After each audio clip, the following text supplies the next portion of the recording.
اوكي. صلى على النبي محمد.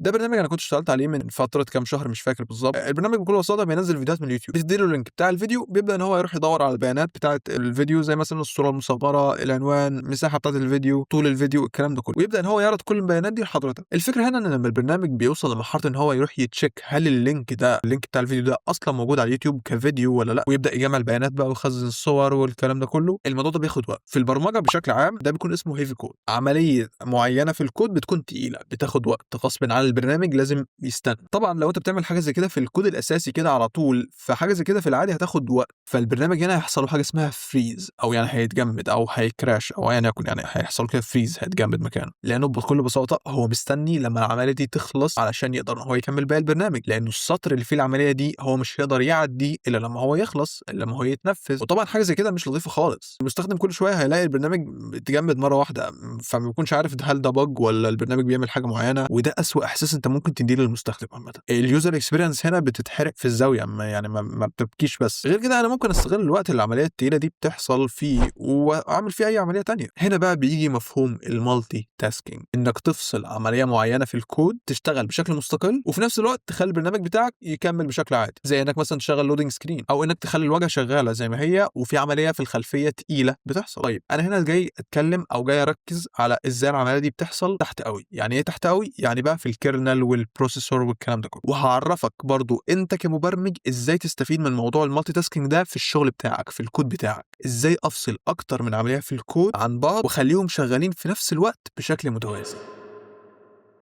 طيب علشان اصلا نفهم موضوع المالتي تاسكينج بيحصل ازاي، لازم الاول نفهم العمليات دي عامه بتروح ازاي للمعالج علشان ينفذها. حضرتك لما بتعمل عمليه معينه وتقول للسيستم بتاعك ان هو ينفذها، فهو هنا بياخد العمليه دي من الهارد ديسك بتاعك للميموري، او يعني اللي هي الرام. فهنا بقى هي بتكون حاجه اسمها بروسيس. اوكي المكعب ده بايظ، خلينا نعمل واحد احسن شويه. اوكي، وهنا السيستم بتاعك بيعمل حاجه اسمها بروسيس كنترول بلوك، او اللي هي PCB، يعني حروف عقيمه بس اوكي يعني نعديها، فاهم. وهو انه بيدي لكل بروسيس اللي هنا حاجه زي كده بطاقه هويه كده، يعني خاصه بكل بروسيس، فيها البيانات بتاعت البروسيس دي، بيانات زي البريورتي واللي هي الاولويه، وزي برضو مكانها في الميموري، لانه طبعا البروسيس دي متخزنه في الميموري على هيئه زيروز وانز، صفر وحيد. وعشان السيستم يكون منظم اكتر بيخلي البروسيس دي زي فولدر، يعني زي عباره عن فولدر كده جواه ثريدز، لان البروسيس او البرنامج بتاعك ممكن يكون فيه اكتر من ثريد، بس بشكل اساسي بيكون فيه ثريد واحده على الاقل خالص. فدي كده اللي بره كده كلها كده هي البروسيس، اللي جوه دي هي الثريد. وبتيجي هنا حاجه اسمها ثريد كنترول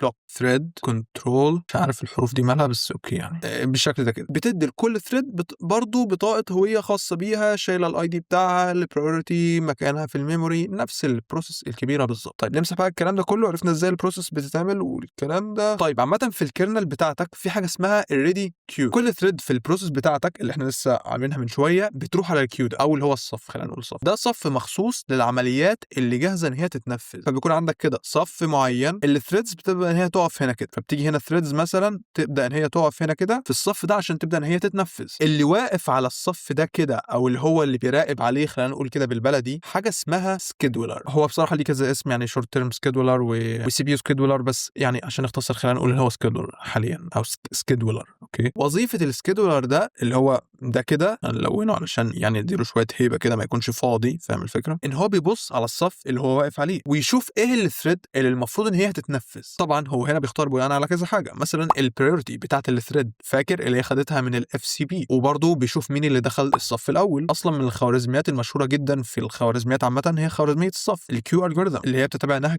اف اي اف او، او اللي هو فيرست انبوت فيرست اوتبوت. وبرضه الزمن اللي عايزاه الثريد دي علشان تتنفذ، كل ما كان قليل كل ما كان احتماليه انه يختارها هتكون اعلى. هو هنا بيعمل خوارزميه معينه اسمها سكيدولينج الجوريثم، بناء عليها بياخد القرار ايه النكست ثريد اللي هتتنفذ. طيب السكيدولر لقى الثريد، سعيده الحظ اللي هيكون عليها الدور خليها نتخيل ان هي تكون الثريد الحاليه دي. السكيدولر لقى ان الثريد دي هي المناسبه ان هي تتنفذ، هي دي النكست ثريد. وبعدين بقى السكيدولر بعد ما بيختار الثريد بتساله عايز مني ايه، يقول لها ما اعرفش، هم وقفوني هنا قالوا لي اختاروا بس. هنا بيجي دور حاجه اسمها الديسباتشر، اوبجكت جديد اسمه ديسباتشر، وبرضه خلينا نلونه عشان نديله هيبه شويه. الديسباتشر هنا بيجي يقول للسكيدولر ايه اللي حاصل، الدنيا فيها ايه. السكيدولر بيقول له انا اخترت الثريد دي كده، فبعد اذنك خدها وديها للكور الفاضي ده كده. السي بي يو، وجوه السي بي يو ده مثلا في كور، ده كده كور هنديله علامه السي. فالسكيدولر بيديله الثريد للديسباتشر، الديسباتشر بيروح على الكور الفاضي يديله الثريد دي، فالثريد دي بتتنقل كده، بتتشال كده من هنا تروح مع الديسباتشر هنا كده، دي كده اهي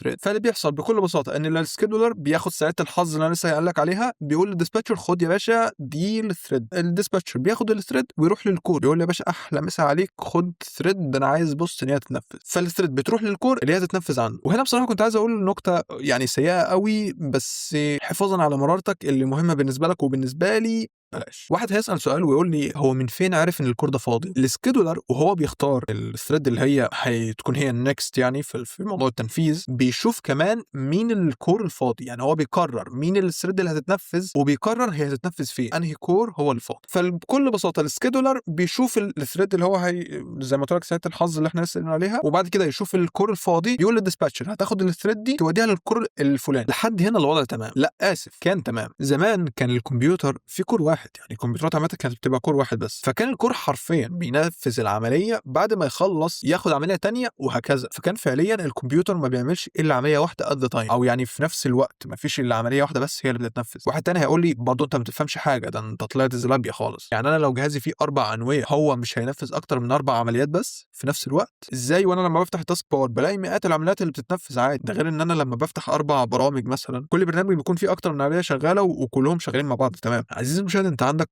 قوه ملاحظه عاليه، احنيك يعني. واحد هيسالني ده بمناسبه انك ايه بالظبط؟ بمناسبه ان الفيديو بتاعي وانا هنا اللي بتكلم، فاهم الفكره؟ فاحنا نقدر نستنتج ان الموضوع مش كله مرتبط بعدد الكورز. اوكي عدد الكورز مهم بس مش هو هنا كل حاجه. هنا بقى تحديدا يكمن سر المالتي تاسكينج كله.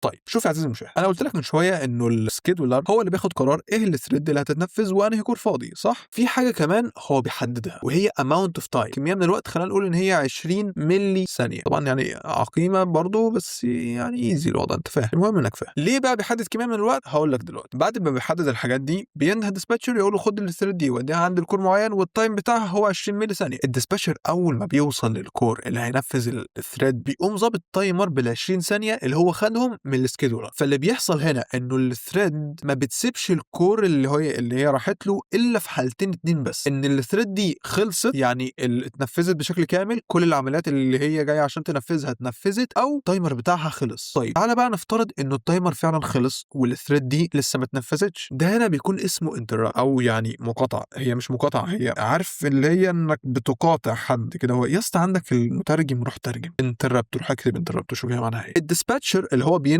الثريد بيعمل هنا حاجه، وهو انه بيحفظ الحاله بتاعه الثريد الحاليه. بيحفظها فين؟ في الثريد كنترول بلوك اللي هي كانت بتدي الثريد دي برايورتي ومكانها في الميموري والكلام ده كله. اهو بقى الديسباتشر بيروح يعمل ابديت على القيم دي عشان يحفظ الحاله بتاعه الثريد، بحيث ان هو يحفظ حالتها الحاليه، وبياخد الثريد دي تاني يوديها للصف اللي هي كانت واقفه فيه، يوديها تقف فيه تاني اللي هي كانت واقفه فيه في الاول. فالثريد دي كده بترجع من هنا كده، تعال نشيلها من هنا خالص كده ونشيل ده كده نحطها هنا تاني اهي الثريد، او خلينا نديها تي بس عشان يعني نسهل علينا الحوار. فبترجع تقف في الصف اللي هي كانت واقفه فيه تاني، واثناء ما هو بيرجعها السكيدولر بيكون اختار ثريد تانية ودور على كور فاضي واداها كميه من الوقت. فبكل بساطه الديسباتشر بعد ما بيرجع الثريد للصف بياخد الثريد اللي السكيدولر ده اختارها، تعال نقول مثلا ان هي هتكون دي كده تي 2 مثلا. اول ما الديسباتشر بيرجع الثريد اللي هو كانت هنا بيلاقي انه السكيدولر اختار دي واختار الكور الفاضي، فبكل بساطه بياخدها من السكيدولر يعمل نفس الموضوع بالظبط، يوديها هنا. فدي كده بتتشال من هنا خالص، الديسباتشر بياخدها يوديها هنا كده ويظبط التايمر بتاعها اللي السكيدولر بيحدده، وتفضل العمليه دي تتكرر. فاللي بيحصل هنا حاجه اسمها تايم شيرنج او مشاركه الوقت، انه العمليه بتتنفذ منها جزء معين في وقت معين، بعدين بترجع تستنى تاني علشان عمليه غيرها يتنفذ منها برضه جزء، ويفضل الموضوع ده يتكرر لحد ما العمليات اللي في الكيو كلها تتنفذ.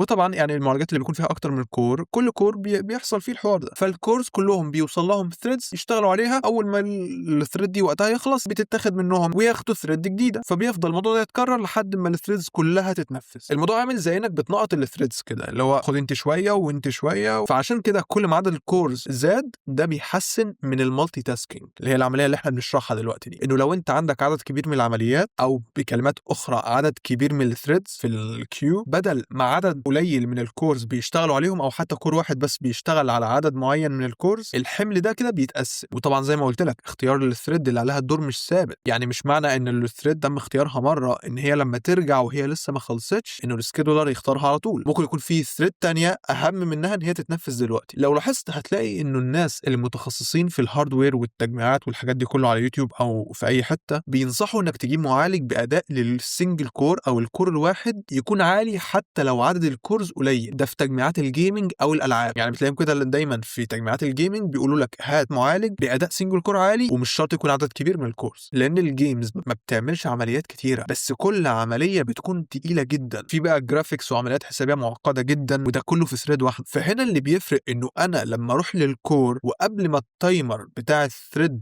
يخلص ويحصل الانتربت اللي قلنا عليه من شويه، يكون اتنفذ اكبر عدد ممكن من العمليات اللي هي حسابات الرياضيه المعقده في ال 20 ملي ثانيه دول. وده بيعتمد على ايه بالظبط؟ على قوه الكور نفسه. الكور ده في ال 20 ملي ثانيه اللي بتكون مع الثريد، طبعا 20 ملي ثانيه دي فيكست، يعني ممكن هي تكون متغيره، ممكن مره تكون 20 10 ايا يكن. ففي ال 20 ملي ثانيه دول او في الوقت اللي مع الثريد دي، كل ما الكور عمل عدد اكبر من العمليات الحسابيه الرياضيه كل ما كان ده كان احسن. والدليل على كده انه في واحد عربي اسمه ايمن عمل تجربه على لعبه من اتقل الالعاب اللي موجوده دلوقتي اسمها سايبر بانك. جاب معالج قوي جدا، مش فاكر اي 9 حاجه، بس كان معالج قوي جدا في حاجه زي السنجل كور او اللي هو اداء النواه الواحده، وبرضه في عدد كبير من الانويه. بس الفكره هنا هو انه بدا يقفل كل الانويه بتاعت المعالج، يعني ما يخليهمش ان هم يشتغلوا ما عدا كور واحد، وجرب ان هو يشغل اللعبه الثقيله قوي دي. والمفاجاه ان اللعبه اشتغلت بشكل كويس بنواه واحده بس. لما فعل نواه كمان، لما خلى فيه 2 كورز او اللي هو نواتين شغالين، الاداء زاد. بس كل ما كان بيفعل كور بعد كور، نواه بعد نواه، هنا انت بتلاحظ انه الاداء ما بيزيدش قوي، بيزيد ولكن بشكل قليل خالص. نسبه زياده الاداء بتبدا ان هي تقل لحد ما انت بتوصل لعدد معين من الكورز، ومهما انت عليت بعد كده على العدد ده الاداء ما بيفرقش ولا بيزيد خالص. يعني مهما تفتح انويه اكتر مفيش اي فرق في الاداء فعليا، يعني حتى مفيش مثلا اداء 1% زياده، مفيش. هسيب لك الفيديو في الوصف، روح شوفه لانه هيفهمك اللي حصل ده حصل ازاي. ولكن بقى على الناحيه الثانيه خالص، لو حضرتك البي سي بتاعك شغال كسيرفر، لانه طبعا زي ما احنا عارفين السيرفر هو عباره عن جهاز كمبيوتر زي اللي عند حضرتك او اللي انت بتشوفهم عادي، بس الفرق ان هو بيستلم طلبات كتيره جدا من هوستس هو يعني بيخدمهم ويبدا ان هو ينفذها. فهنا اللي بيفرق مش قوه النواه الواحده بل عدد الانويه. ليه بقى؟ لان الطلبات دي بتكون عمليات بسيطه جدا. واحد بيبعت ريكوست لموقع معين او محتاج مثلا بيرميشن معين او محتاج يطبع مثلا ملف، فالعمليات فعليا هنا ممكن اضعف كور موجود في الحياه ينفذها، مش مهم قوته قد ايه، بس العمليات دي بتكون كتير، فانت لازم يكون معاك عدد كبير ينفذ العمليات دي. مش مهم القوه قد ايه، المهم ان الكورز تكون كتيره. وده بيفسر ليه حاجه زي التجميعات الورك ستيشن اللي بيبقى فيها معالجات زيون اللي معروف والشركات المصنعه بتقول كده وكله بيقول كده ان هي موجهه للسيرفرات، بيكون فيها عدد كبير من الانويه بس اداء النواه الواحده بيكون ضعيف، لانه بيعمل عمليات بسيطه بس كتيره، فبيحتاج عدد كبير من الانويه مش مهم قوتهم قد ايه. طيب انا كمبرمج ازاي استفيد من موضوع المالتي ثريدنج ده؟ يعني انا لو عايز البروسيس بتاعتي احط فيها كذا ثريد، اعمل كده ازاي؟ بحيث مثلا انه المستخدم يكون مستني هيفي كود او عمليه تقيله تحصل، يكون هو بتحصل حاجه تانية معينه في نفس الوقت. زي مثلا في الالعاب، يعني في مثلا لعبه اساسن كريد بلاك فلاج، ما بين العوالم بتقدر ان انت تتحكم في الشخصيه وتتحرك بيها لحد ما العالم اللي جاي يتحمل. طيب في كود بايثون الجميل بتاعنا لو جينا نعمل داله بتحاكي العمليات التقيله. يعني ايه بتحاكي؟ يعني هي مش هتكون عمليه تقيله بس بتاخد وقت، يعني هتخليها عشان تخلص بتاخد وقت معين. هنعمل كده ازاي؟ نخلينا احنا اولا كده هنستورد مكتبه تايم، فهنعمل import تايم. اوكي، هنيجي نعمل داله نسميها مثلا heavy. انا طبعا يعني كتابه حاليا صعبه ومش هتاخد طبعا اي arguments، هنخليها بتكون time.sleep دي اللي هتاخر العمليه، هنخلي السنه مثلا 5 ثواني. داله وظيفتها بكل بساطه ان هي بتوقف الكود هنا كده لمده معينه من الوقت، وهنخليها قبل ما هي تبدا ان هي يعني تتاخر تطبع حاجه معينه مثلا 0.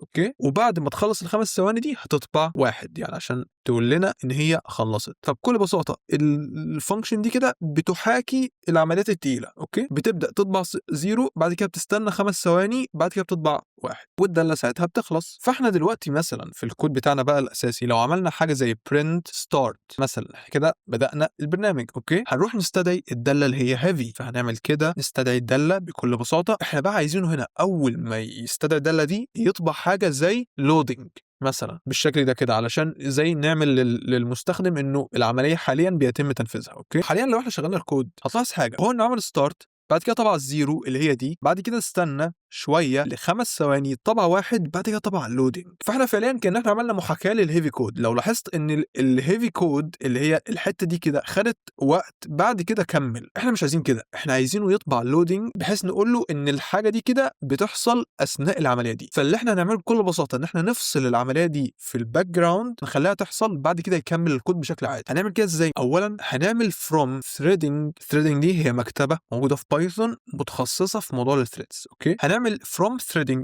import thread بالشكل ده كده. يعني احنا بنجيب الاوبجكت اللي هو الثريد من threading، وبنيجي هنا مثلا كده بنعمل ثريد جديده، بنعمل ثريد ازاي؟ نسميها مثلا ثريد 1 هتساوي الاوبجكت اللي احنا عملنا له امبورت. دلوقتي نفتح اكواس، نعمل التارجت هيساوي، وبنديله الفانكشن اللي هي الهيفي، او اللي هي بتاخد وقت معين اللي احنا عايزينها تشتغل في الخلفيه، اللي هي في الحاله دي هيفي بالشكل ده كده. وخد بالك انت بتديها له من غير اكواس، بتديها له كده بالشكل ده كده من غير اكواس. اوكي، وبكل بساطه بتيجي في المكان اللي انت عايز الثريد دي تبدا ان هي تتنفذ فيه. احنا عايزينه حاليا قبل ما يعمل لودنج، عايزينه يبدا ان هو ينفذها قبل ما يعمل لودنج. اوكي، بتيجي بكل بساطه تعمل ثريد واحد اللي هي الثريد اللي احنا عملناها دوت ستارت بالشكل ده كده. ستارت دي هي داله لما انت بتستدعيها بتخلي الثريد دي تبدا ان هي تتنفذ. فبكل بساطه انت دلوقتي لو جيت كده شغلت الكود هتلاقي ان هو طبع زيرو، بدا في الفانكشن، بعد كده عمل لودنج اللي هي في الحاله دي هتكون الحاجه اللي بتحصل، طبع الزيرو، بعد كده طبع اللودنج، معناه ان هو شغل الثريد في الخلفيه وكمل عادي جدا في الكود. فبكده انت فعليا عملت داله فصلتها عن الجزء الاساسي من الكود وشغلت الاثنين عادي جدا. طيب تعالى بقى نتخيل احنا عايزين نعمل حاجه بسيطه، وهي ان بعد ما البرنامج يخلص عايزينه يعمل print مثلا done، اللي هو البرنامج عشان نعرفه ان البرنامج خلص. طبعا في الالعاب او الحاجات اللي هي بقى المشاريع الحقيقيه ممكن مثلا تقول له ان بعد ما العمليه تخلص احنا مثلا عايزين نبدا نخش في العالم نعمل اي حاجه، فاهم الفكره؟ بس هنا احنا عايزين نقول له مثلا انه done العمليه خلص. هنا بتيجي مشكله بسيطه جدا، وهي ان انت لو جيت شغلت هتلاقي انه بيعمل done قبل ما الثريد دي تخلص. ليه؟ لانه حضرتك انت شغلت الثريد بعد كده كملت، فهو بيطبع لودنج وبيطبع done حتى لو الثريد لسه ما خلصتش. فواحده من ضمن الخصائص اللي بتديها لك مكتبه الثريدنج هو انك تقول للثريد في جزء معين من الكود استني هنا لحد ما الثريد دي تخلص. بمعنى احنا لو عايزين في الجزء ده كده في السطر رقم 15 او 14 عايزين نقول للكود لما انت توصل هنا نفذ كل الكلام اللي فوق عادي، يعني بعد ما انت تشغل الثريد كمل عادي زي ما انت، بس عند مكان معين هتقف. لو كان الثريد لسه ما خلصتش ساعتها استنى لحد ما هي تخلص بعد كده كمل. ازاي بقى نعمل حوار زي كده؟ بكل بساطه هتستدعي الثريد بتاعتك اللي هي ثريد 1 دوت جوين بالشكل ده كده، بتقول للثريد استني لحد ما الثريد تخلص، لو انت لسه ما خلصتيش استني لحد ما تخلصي بعد كده الكود يكمل. فدي انت بتعملها لو انت مثلا العمليه اللي هتحصل بعد كده مترتبه على العمليه اللي قبلها. عندنا عمليه الدن ما ينفعش ان هي تنطبع الا لما الثريد تخلص، فجوين بتخليك ان انت تستنى لحد ما الثريد تخلص. لو جينا هنا كده نضفنا التيرمينال بتاعتنا وشغلنا الكود هتلاقي انه عمل ستارت، بدا الثريد بيعمل لودنج، بعد كده اول ما يخلص ويطبع واحد هتلاقي ان هو طبع دان. طبعا انت ممكن اللودنج دي تكون عمليه تانية، ممكن بعدين بدل ما يعمل برنت دان يعمل برضه ثريد تانية، فاهم؟ في حاجات كتير انت ممكن هنا تعملها. طبعا في خصائص تانية للثريد لها علاقه بقى بالميموري مانجمنت والكلام ده كله، بس دي يعتبر هي الاساسيات بتاعتك.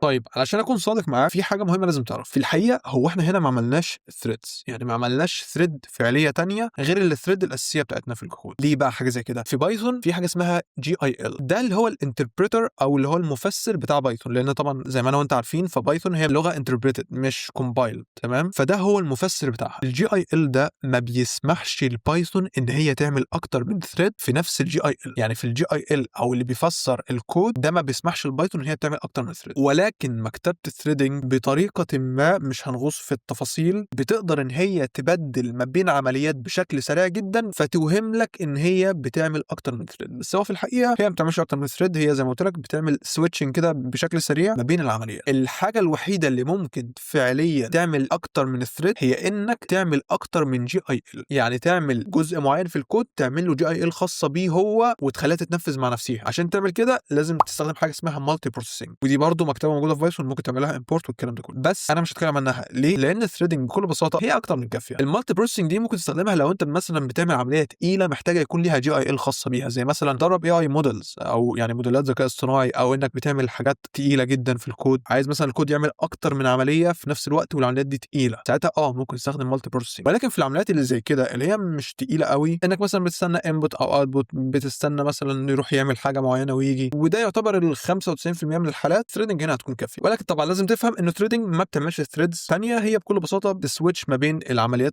وبعضها بشكل سريع، فتوهم لك ان هي بتعمل اكتر من ثريدز. طبعا في لغات البرمجه بشكل عام كل لغات البرمجه تقريبا كلها فيها حاجه زي كده، حتى لو مش بنفس الطريقه بس فيها حاجه يعني نفس الفكره، انك بتقدر انت تعمل ثريدز والكلام ده كله. ممكن تشوف اللغه اللي انت هتشتغل بيها او اللي انت بتستعملها وتشوف الدوكيومنتيشن بتاعها، سواء بقى لغه لو ليفل لغه هاي ليفل، شوف الدوكيومنتيشن بتاع اللغه اللي انت بتستعملها او اللي انت عايز تعمل فيها الموضوع ده، هتلاقي في طريقه معينه عشان تستفيد بحاجه زي الثريدز. ده كان شرح بسيط يعني ايه كلمه ثريد، وازاي ان هي بتحصل في الاركتكتشر بتاعت الكمبيوتر، وازاي انت كمبرمج تستخدمها. وبس، سلام.